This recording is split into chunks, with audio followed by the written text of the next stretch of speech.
What's up guys, it's Lord Botha with another video, and this video is all about, you guessed it, the Acolyte. All has not been well for the Acolyte stands this week, and the coping and seething is in full force. As you can see, we've reached the "if you got nothing nice to say, please say nothing at all" stage. Star Wars Holocron here saying, champion what you love about Star Wars and spread positivity. Don't criticize people for enjoying something. There's so much hate in the world, and we shouldn't have to have that hate in something so beautiful and meaningful as the Star Wars community.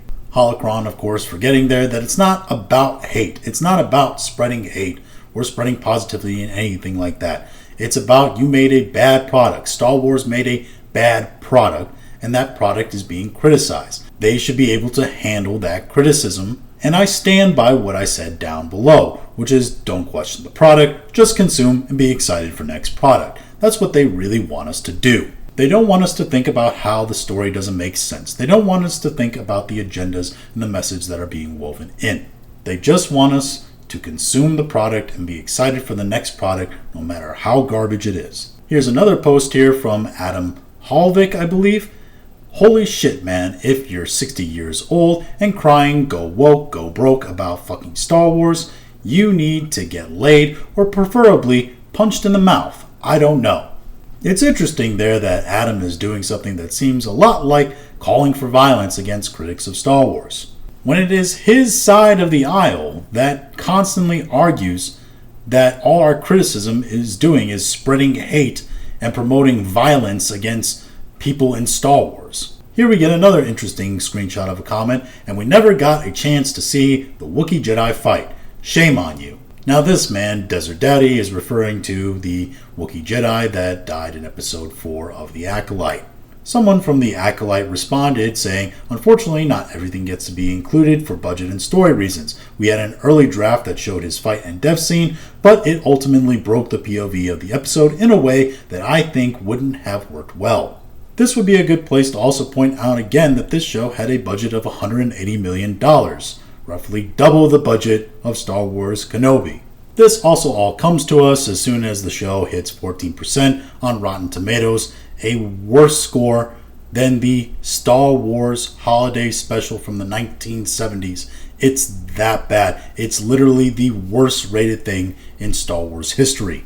Taking to responding to these quote-unquote haters and racists and bigots themselves, Amanda Stenberg decided to put out a hip-hop diss track.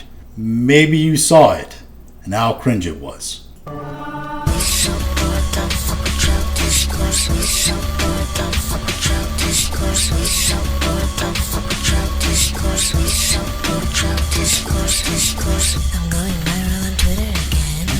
Anyway, that goes on for about another 3.5 minutes, and I'm not going to torture you with it.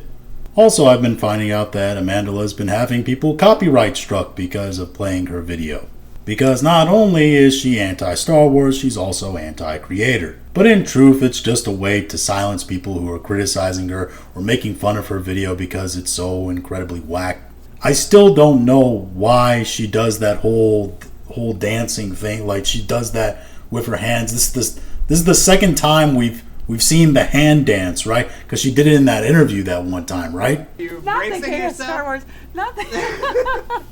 I don't know who taught her dance like that, but she shouldn't. Trust me, I'm a bad dancer. When I see bad dancing, I recognize it, okay? Also, I like the whole flashing discourse thing. Very stroby, not very inclusive about the disabled with the, epilepsy, seizures, and all that. And it's very obvious that the entire video and the entire rap is all just an imitation of Childish Gambino. So it's another sad, poor attempt of a woman to do art that's already been done by a man.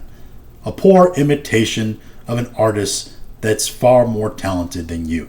Or at least that's what people tell me. I've never been a huge fan of Donald Glover's music. But this is just another attempt to blame fans for the failures of a Star Wars product. They always like to blame toxic fans for everything wrong, when in actuality the fans aren't toxic. The product they produced is. It's toxically filled with message. It's toxically filled with bad writing, inconsistencies, and lore-breaking contrivances. Either way, it seems like the coping and seething is in full form for Star Wars The Acolyte now, and it's all going to be toxic fans or racists, just as it was with Kenobi, and just as it was with other Star Wars products put out by Disney. But these are just my thoughts on the subject. If you have your own thoughts, leave them in the comments. If you like this video, I recommend that you like, share, and subscribe. And if you didn't like this video, I appreciate you listening to all of it, and we'll talk to you again later.